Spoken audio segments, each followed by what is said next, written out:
안녕하세요. 김성길 목사와 함께하는 GTS 말씀 묵상 시간입니다. 오늘부터는 이 22권의 세 번째 주간의 말씀을 묵상하도록 하겠습니다. 한 주간도 GTS 묵상과 함께 행복하고 변화와 발전이 있는 좋은 한 주간이 되시기 바랍니다.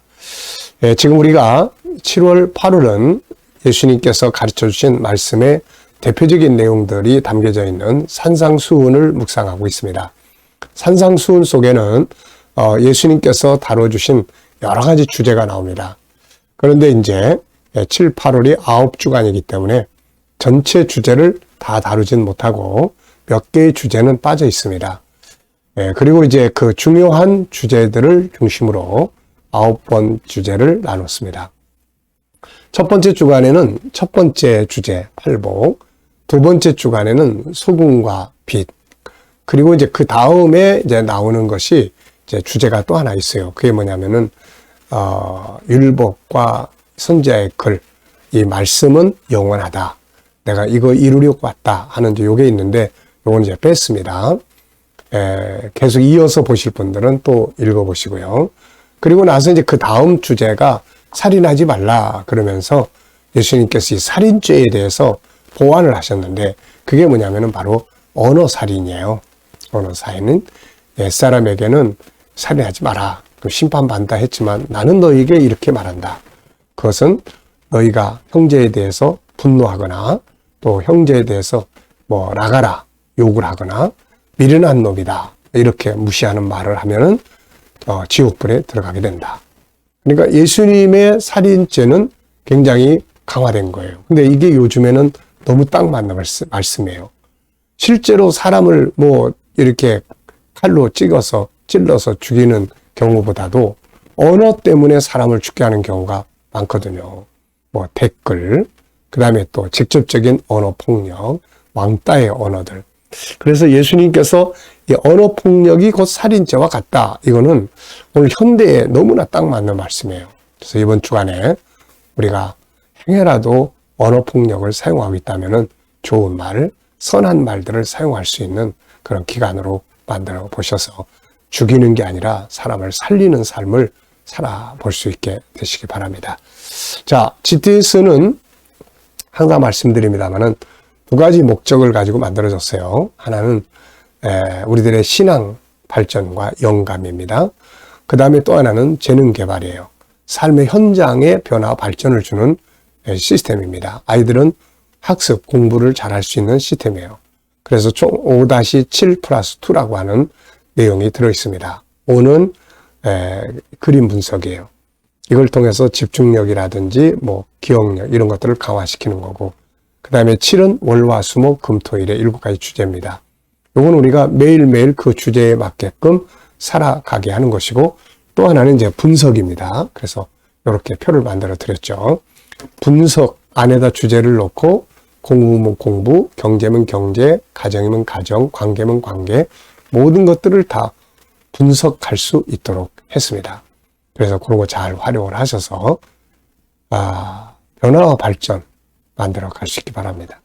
자, 오늘 첫 번째 날은 주제가 전체 생각 속의 그리기예요. 뭘 보면은 그걸 그대로 다 문자 그대로는 안 되지만은 생각 속에 그려 넣는 겁니다. 이거 현장이나 또 어떤 책이나 내가 공부한 것들을 기억 속에 담아 넣는 거죠. 자, 여기에 이제 5가지가 있습니다. 아주 소리소리 고함 지르는 그림이 한 편 있습니다. 앞에는 이제 아내인 것 같은데 아주 머리 숙이고 눈물도 흘리는 것 같고 그냥 눈 딱 감고 그 소리 지르는 그 폭력을 다 당하고 있는 아주 안쓰러운 모습이 보입니다. 자, 이제 5가지 정리를 해보죠. 먼저 제목을 정하고 이 내용에 대해서 스토리를 이제 적어보시기 바랍니다. 저는 제목을 살리는 말과 죽게 하는 말 이렇게 적었어요. 말은 사람을 병들게 하기도 하고 죽게 하기도 한다. 또 치료하기도 하고 살게 하기도 한다. 말은 힘이 있다. 그리고 말은 선택이다. 네. 어떤 말을 사용할 것인지는 본인의 선택이죠. 이왕이면은 나쁜 말보다는 좋은 말을 사용하면 사람을 치료하고 살릴 수가 있습니다. 분석입니다. 자, 보이는 부분은 우선 소리 지르는 그 남자의 모습. 입에서 막 튀어나와요. 몸이 막 부들부들 떨고 있습니다. 그만큼 격앙되어 있는 것 같아요. 또 한쪽에는 듣고 머리 숙이고 눈 감고 있는 한 여성. 아주 심각한 모습입니다. 자, 보이지 않는 부분에는 이 남자가 도대체 왜 이렇게 성질을 내고 말을 하고 있는지 그 이유가 있을 거고, 이런 말을 듣는 자의 마음이 있을 겁니다.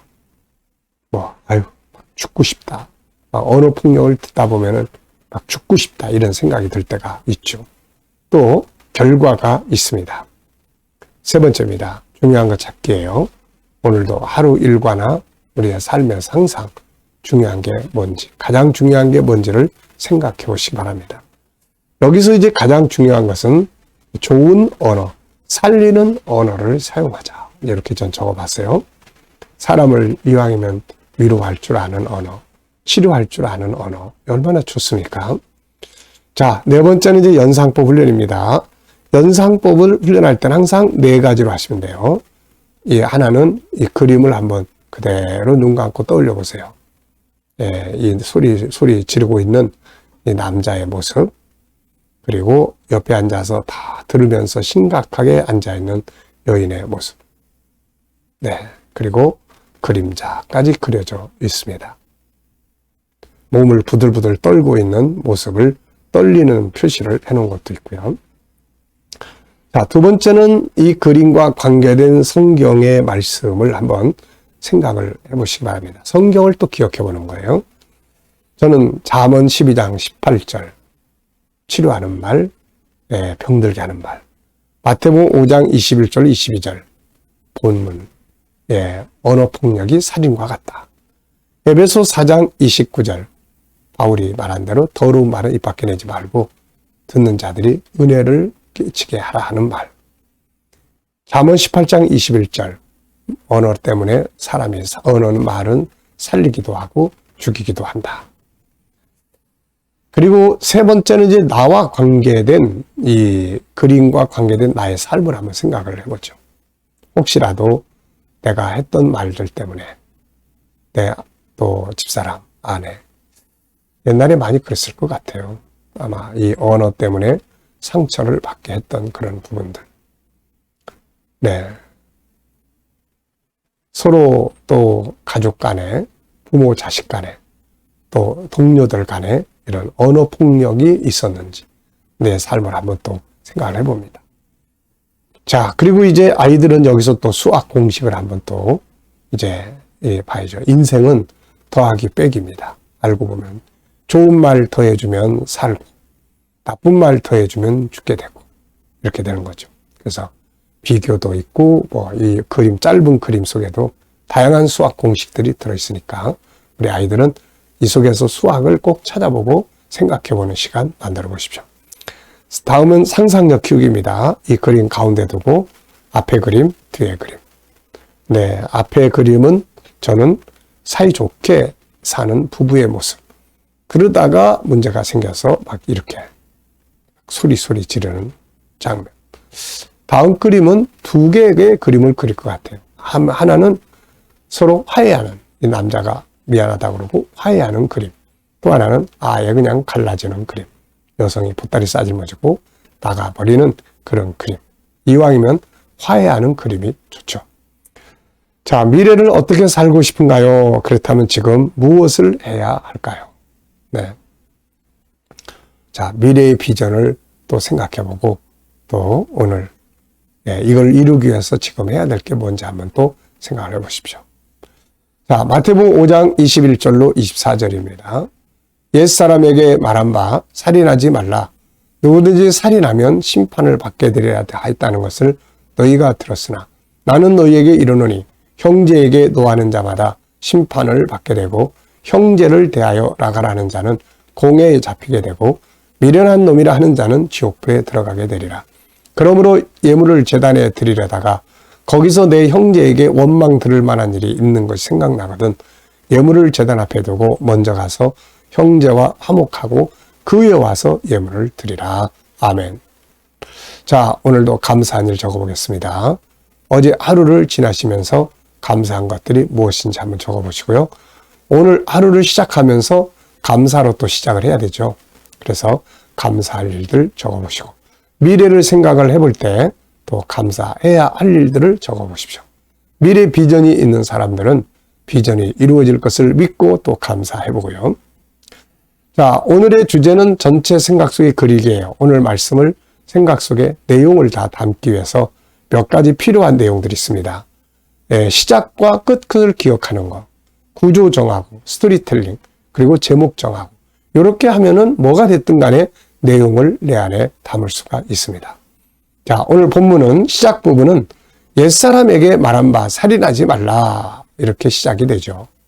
그리고 끝 부분은 이제 화목에 대한 부분, 그리고 예물을 제단 앞에 두고 가서 먼저 화해한 후에 와서 예물을 드리라 이런 내용이죠. 자, 시작을 기억하고 끝을 기억하면은 전체를 기억하기가 훨씬 쉽습니다. 두 번째는 이제 구조 정하는 거예요. 편한 대로 본문을 통째로 생각하려면 내용이 많은데 이걸 좀 세분하는 거죠. 이렇게 이해하기 쉽게. 네, 저는 여기서 전체 4구절인데 2구절씩 나눴어요. 내용이 2구절씩 분리되어 있습니다. 그래서 앞에 2구절은 이 언어폭력, 살인과 언어폭력에 관한 내용, 뒤에 2구절은 이제 화목에 대한 중요성을 말씀하시는 내용이에요. 예물을 드리려고 하다가 갑자기 집사람하고 또 형제하고 다툰 일이 생각나면 그냥 예물 놔두고 가서 미안해. 서로 화해를 먼저 하고 와서 드리라. 그만큼 이게 화해가 중요한 거죠. 팔복에서도 화평케 하는 자가 복이 있다고 그러잖아요. 오늘도 우리가 화목을 좀 잘 이루시기 바랍니다. 세 번째는 이제 스토리텔링이에요. 어떤 내용이든 간에 이야기로 하게 되면은 잘 기억을 하게 됩니다. 자, 본문에 대한 이야기를 이렇게 정리를 해봤습니다. 주님은 살인의 계명을 보완 설명하셨습니다. 옛 계명은 살인하면 심판을 받는다고 하였는데 예수님은 형제에게 분노하거나 미련한 놈, 욕설하는 자들은 심판을 받고 또 지옥에 던져진다. 이렇게 말씀을 하셨습니다. 그리고 예물을 드리려고 하다가 이제 원망 들을 만한 일이 생각나면 예물 놔둔 채로 가서 먼저 화목하고 와서 드리라고 하셨습니다. 그만큼 화목을 중요하게 말씀해 주신 것입니다. 이렇게 이제 스토리를 만들어 보면은 벌써 오늘 아침 본문 4구절 다 외워버렸지 않습니까? 자, 우리가 이런 훈련을 이렇게 하면 아이들도 이 훈련 잘하면 외우는 거 잘할 수 있어요. 자, 4번째는 이제 제목 정하입니다. 아이들도 제목 정하고 그걸 풀어보면 그게 논술 훈련의 기본이 되는 거예요. 자, 저는 여기서 제목을 살인과 언어폭력, 그리고 살리는 말과 치료하는 말, 그리고 좋은 말 사용하기 이렇게 적어봤습니다. 자, 그리고 이제 5번째는 본문에서 질문 만들기입니다. 질문 만들기. 자, 왜, 무엇, 어떻게, 만약 등을 사용하면 질문이 만들어져요. 왜 이걸 해야 됩니까? 질문이 없으면 변화도 없고 발전도 없기 때문이에요. 그래서 항상 우리가 질문 많이 만드는 훈련을 해야 합니다. 자, 오늘 본문에서의 질문을 저는 이렇게 만들었어요. 주님은 무엇이 심판을 받고 지옥에 간다고 하셨나요? 어떻게 하면 심판을 받고 지옥에 가게 된다. 바로 2가지를 말씀하셨는데 분노하는 거예요. 분노하는 거. 그래서 우리가 이 감정을 좀 잘 다스릴 수 있는 훈련을 항상 하는 게 좋습니다. 그리고 또 하나는 언어폭력이에요. 욕설, 그리고 막 무시하는 말, 이거를 주님은 살인죄와 같다. 이렇게 말씀을 하신 거예요. 2번째는 내 인생에 대해서 한 가지 질문을 만들고 생각을 해보자. 이렇게 적었습니다. 여러분들도 자기 인생에 대해서 한 가지 혹은 2가지 질문을 만들어 보시기 바랍니다. 내 인생은 행복한가 불행한가? 내 인생은 의미가 있나 없나? 내 인생은 가장 잘 살고 있는 건가? 내 인생에서 가장 중요한 건 뭔가? 자, 이런 질문들. 저는 내 인생에서 가장 중요한 것이 뭔가 이런 질문을 적어봤고요. 5가지를 적어봤습니다. 가장 중요한 건 하나님, 사명, 가족, 건강, 재정 이런 식으로 적어봤어요. 이거 다 없으면 안 되는 거예요. 이게. 자, 오늘도 묵상하고 마치겠습니다. 이 묵상은 지금까지는 내용을 분석하고 정리를 한 거예요. 진짜 묵상은 바로 요 6번째 시간입니다. 요거는 주님과 소통하는 거예요. 오늘 하루에 모든 일정을 내놓고 주님께 묻는 시간이에요. 그리고 영감을 얻는 시간입니다. 이거는 이 묵상은 생활 속에서도 수시로 해야 돼요. 수시로. 어떤 일을 만났을 때 내 감정에 막 가지 말고 주님, 지금 너무너무 속이 상하는데 이럴 때 제가 어떻게 하면 좋을까요? 그리고 기다리다 보면 말씀을 읽었던 것도 떠오르고 지혜도 떠오르고 이제 이걸 영감을 받아서 행동을 하면 훨씬 더 침착하게 잘할 수 있습니다. 자, 눈을 감으시고요. 영감을 이 묵상을 하실 때는 항상 먼저 본문 한번 쭉 생각해 보시고 또 7가지 주제도 한번 생각해 보시고 그리고 오늘의 현장을 생각을 해 보세요. 일과 또 직장 그리고 비즈니스 현장, 만나야 될 사람, 해결해야 될 문제들, 또 부딪혀 있는 상황들. 그래놓고 이제 주님께 물으시면 돼요. 주님, 오늘 이 상황 앞에서 제가 어떻게 하는 게 최선의 길이겠습니까? 오늘 이 사람을 만나야 되는데 제가 어떤 말을 하면 좋을까요? 자, 그리고 이제 기다려보시면은 이제 말씀이 떠오르기도 하고 지혜가 떠오르기도 합니다. 그래서 이 영감을 가지고 사는 것이 실제로 주님을 체험할 수 있는 방법이에요. 이게 꼭 그렇게 해보시기 바랍니다. 오늘도 묵상과 함께 좋은 하루 되시기 바랍니다. 기도하고 마치겠습니다. 주님 감사합니다. 오늘도 묵상과 함께 시작합니다. 주신 영감을 가지고 오늘도 잘 살게 해 주시옵소서. 우리 자녀들, 친척들, 동료들 중에 믿지 않는 자들은 다 주께 돌아와 구원받게 하여 주시고 또 우리의 성도들 일하는 직장과 사업장 오늘도 잘 되게 하시고 형통케 하시며 또 새로운 일터를 구하는 사람들, 좋은 일터들이 예비되게 하여 주시옵소서. 치료받는 교우들, 치유의 능력이 더욱 강하게 역사하게 하여 주옵소서. 나라의 지도자들에게 지혜 주셔서 이 나라를 잘 이끌어가게 하시고 이 대한민국이 선교의 나라, 거룩한 땅이 되게 하여 주옵소서. 곳곳에 있는 선교사님들과 저들의 사역을 축복해 주시고 저들을 통하여 택한 백성들 돌아오는 역사가 완성되어지게 하여 주옵소서. 우크라이나의 전쟁도 속히 끝나게 하여 주시옵소서. 주여, 우리가 이 GTS 훈련을 잘 습관화할 수 있게 하시고 우리 아이들은 이것을 통해서 재능개발, 학습에 큰 능력이 있게 하여 주시옵소서. 감사하며 예수님의 이름으로 기도하옵나이다. 아멘.